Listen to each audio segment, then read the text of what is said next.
This is a message from the island community on Iona to the Iona community as you launch the public phase of the Abbey Capital Appeal, and I'm speaking on behalf of Iona Community Council, which is the statutory body that represents the island community. And we send you our warmest support and good wishes for this next phase. We really celebrate the success that you've had so far in drawing resources from around the world to refurbish the Abbey, and your spectacular success in May. And it's very exciting to be moving on to this next phase in sight of that line that you've got to cross. And the Abbey's renewal is part of a wider renewal of the whole island. There's a universal feeling on Iona just now that the island is really thriving and regenerating. The Abbey's refurbishment is a vital part of that regeneration. Our island community is very small, it's only about 150 people, but it's very dynamic, it's very resourceful, and it's increasingly youthful. The energy and growth of the island is really beautifully expressed in the energy and growth of Iona Primary School. In the year 2000, there were about 4 children in the school, and it was threatened with closure, like a lot of remote schools are. 5 years ago there were 7 children. That was good growth, good progress. Today we have 21 children in the school, and today, this very day, 29th of June, 5 of those children are completing their journey through Iona Primary School, and they're moving on to the next step, which is weekly boarding at Oban High School. That is a huge step for the children, for their families, including 3 of us in Iona Community Council, 3 of 6 of us in the council. But as these 5 move on, as they transition from primary 7 to high school, we're watching another 5 children take their place and transition from nursery into primary 1. So unlike many other remote communities, we're very lucky here, and on average we're actually getting more youthful. Another vital part of the island's renewal is Iona Village Hall, which is a building that's important to you as it is to us. And many Iona community members will have spent or misspent many of the happiest moments of their lives in that hall, dancing at weddings, listening to some of the amazing music that we attract to this island. And you know how fundamental the hall is to our community life and to our well-being. Its importance just can't be overstated. And this time next year, we hope we'll be well underway with constructing a new village hall after years of community effort and creativity and fundraising to create this new centre of community life.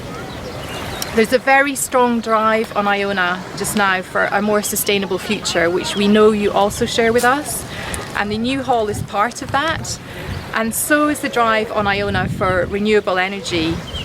The environmental challenges we face on this island are a microcosm of the challenges the whole world faces, and what we're trying to do is a microcosm of what the whole world needs to do. All our energy is imported, a lot of it is carbon heavy and it's dirty, and all our revenue goes back off the island again. And we've got a roadmap to transform that situation and literally repower this island. We're working very hard to start construction in September of the Iona Heat Network, with 37 buildings, including the school, the hotels, the hall, and very importantly, absolutely crucially, the Abbey. And we enormously appreciate the steadfast commitment we've had from the Iona community behind these efforts and behind joining the network, which will decarbonise the Abbey heat supply and will also contribute to community benefit and to social, economic and environmental sustainability of this island that's so important to all of us. Another fundamental step towards our greater sustainability, which the Minister for Transport and Islands will be familiar with, is progress towards fit-for-purpose harbours at Finnefort and a breakwater at Iona. And that infrastructure is so badly needed and will be really transformative, including for life at the Abbey. It will bring more sustainable services and businesses and the prospect of an extended visitor season and more year-round employment. So the Abbey and the Iona community are part of our community, and we're part of yours. Just taking the 6 of us on Iona Community Council, 1 of us is an associate member of the Iona community.